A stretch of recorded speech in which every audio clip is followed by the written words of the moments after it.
Well, it sure was nice to meet all the indigenous peoples of the Americas in the last video, but hold on to your butts because here come the Europeans, y'all. And if you're in the mood to understand the causes of European exploration, then I'm in the mood to explain it up real nice for you. So if you're ready to get them brain cows milked, let's get to it. Okay, the first thing you need to know is that Europeans didn't just wake up one day and go exploring for poops and giggles. It was actually the result of a bunch of interweaving developments that occurred in the century prior to this period. Now, if you'll recall from your world history class, from about 1200 to 1450, Europe was kind of a laughable side note on the stage of world powers. You know, while China and the Islamic empires and all the rest were positively dominating everybody's crap across Afro-Eurasia, European states were decentralized and kind of piddly. Oh, and by the way, if you want note guides to follow along with this video and all my videos, along with quizzes to help you remember this stuff, well, check that link in the description. Anyway, Europe's population tanked on account of the Black Plague, and they experienced hard times agriculturally during a period of global cooling known as the Little Ice Age. But in the century before our period starts in this course, Europeans were about to find some power pants and put them all the way on. And let me tell you about the developments that helped them do that. First, the climate got warmer, and then that led to, second, improved productivity in agriculture aided by new farming techniques and technologies. Third, more food led to more babies, and European population started growing quick, fast, and in a hurry. Fourth, that situation led to a revived desire to trade on the world market, especially for those tasty luxury goods from Asia. And then fifth, the Renaissance began in Italy and then spread throughout Europe, and that constituted a kind of cultural rebirth in various European states. And sixth, that cultural rebirth went hand in hand with various movements of political unification which strengthened the governments of several European states. So all of this taken together meant that Europe became far more stable and powerful than it had been in a long time, and they were ready to go out exploring. Okay, so those are the reasons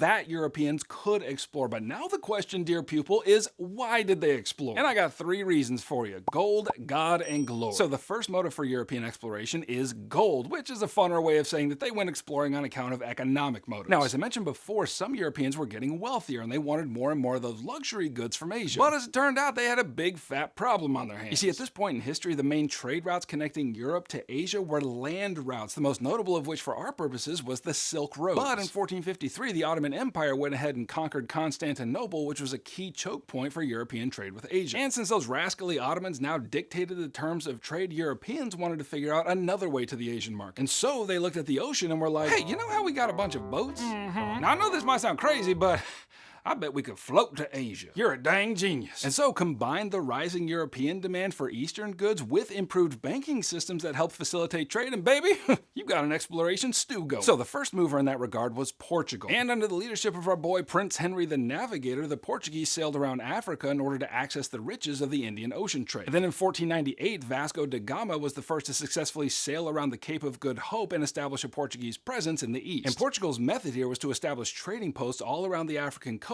and throughout the Indian Ocean. So that means that the Portuguese didn't really establish what we'd think of as colonies in all these places, but instead they created what's known as a trading post empire. And by the end of the 16th century, the Portuguese had come to dominate the Indian Ocean trade, which made them fabulously wealthy. And right about then, Portugal's neighbor Spain, or if you're sassy, España, decided that they too wanted to cash in on the riches of maritime exploration. But since the Portuguese went ahead and lifted their leg and peed all over the Indian Ocean trade, thereby claiming it as a dog might claim a mailbox, the Spanish wanted to find a different way to the Asian markets. And wouldn't you know it, right about then a Genoese sailor by the name of Christopher Columbus showed up in the Spanish court asking the monarchs to fund an exploration westward across the Atlantic Ocean. And this happened to be right after the Portuguese told him no, so, you know, big mistake! Anyway, after hearing Columbus's request, King Ferdinand and Queen Isabella were like, bueno idea, here, take all our money. Now here's where I tell you that Columbus wasn't the only one who believed that the earth was a sphere. Like the ancient Greeks mathed that one out a long time before Columbus, and it was pretty universally understood. Anyway, Columbus set sail from Spain in 1492 in order to reach Asian and Southeast Asian markets. But even though everyone knew that the Earth was a sphere, Columbus and all the mathy people underestimated the size of the Earth by about 25%. And so when he landed in the Caribbean, Columbus was convinced that he had made it all the way to Asia. Now in time, the Spanish would figure out exactly how to squeeze enormous amounts of wealth out of the new world, and that would only further motivate them to continue exploring these previously unknown continents. But we're going to save the rest of that juicy tale for the next video. But for now, let's consider the second cause of European exploration, namely God, which is to say they had religious motives. Now, in order to understand this, you're going to need to know that Europe was going through a period of religious crisis in the 15th and 16th centuries. And while there were religious minorities in Europe, most notably Jews and Muslims, the dominant belief system there was Christianity. But it wasn't just any flavor of Christianity. No, this was Roman Catholic Christianity, and the Roman Catholic Church had played a significant role in creating a common culture throughout Europe. But in the 15th century, a few reform-minded Catholics started getting a little cranky about what they saw as abuses and corruption in the church. For example, they criticized the church for the practice of simony, which was the buying and selling of important church positions. So that means it wasn't the most spiritual people who were becoming priests or cardinals or whatever, it was the people who had enough money to buy their way into the cloth. And that situation, not surprisingly, resulted in quite a few ecclesiastical turds whom the common people found prodigiously stank. And then the church also engaged in the sale of indulgences, which meant that people could pay to have their sins or, their family's sins forgiven and thus secure an easier way to heaven. Now, to put it mildly, the church officials loved this because,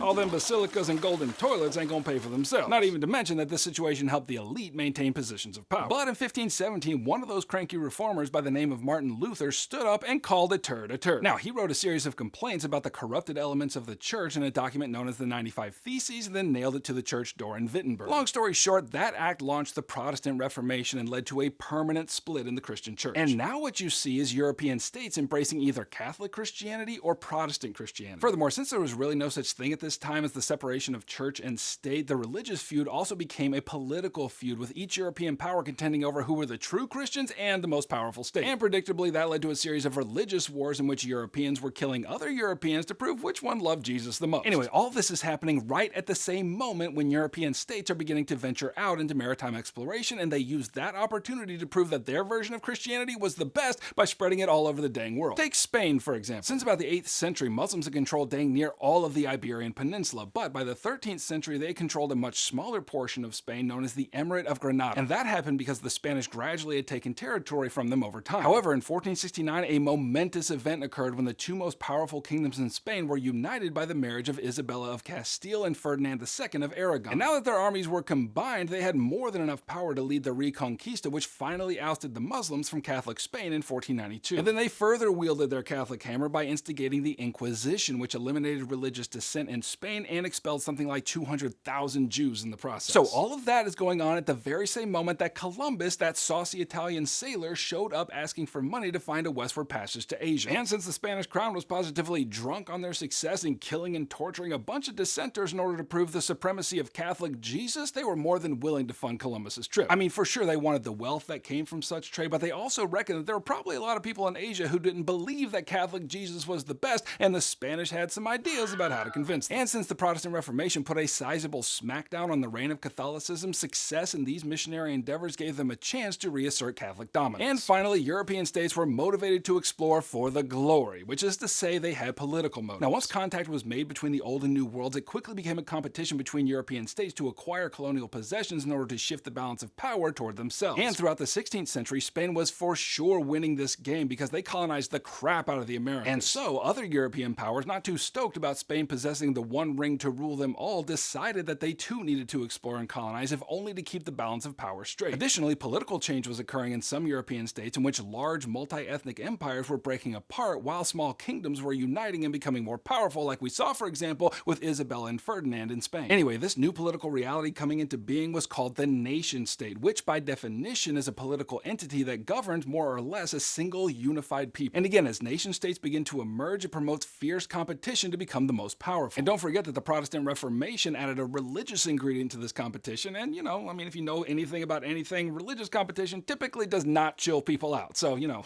it got nasty. So a good example of that competition was the spat between Spain and Portugal regarding their colonial claims in the Americas. And that kind of competition is certainly going to lead to armed conflicts later, but this is an example of the conflict being solved diplomatically, which is to say they used their talky-talky parts and then hugged it out in a treaty. So the short version is that both states were getting angry because their colonial possessions in the Americas were starting to overlap. And so, because they were both Catholic states, the Pope settled this dispute by drawing a line of demarcation which settled the question of which New World territories belonged to whom. Now, in 1494, that line was moved slightly and then codified in the Treaty of Tordesillas, which established Portugal's claim to part of Brazil and then Spain's claim to pretty much every other part of Americas, much of which they didn't even know was there yet. Now, clearly the Pope did not find it necessary to invite the indigenous peoples of the Americas into that negotiation, but as we're going to see in the next few videos, they were in no way stoked about this arrangement. Alright, well, you can click here to keep reviewing my other Unit 1 videos, and you can click here to grab my video note guides, which are going to help you get all the content of this course firmly crammed into your brain folds. And I'll catch you on the flip-flop.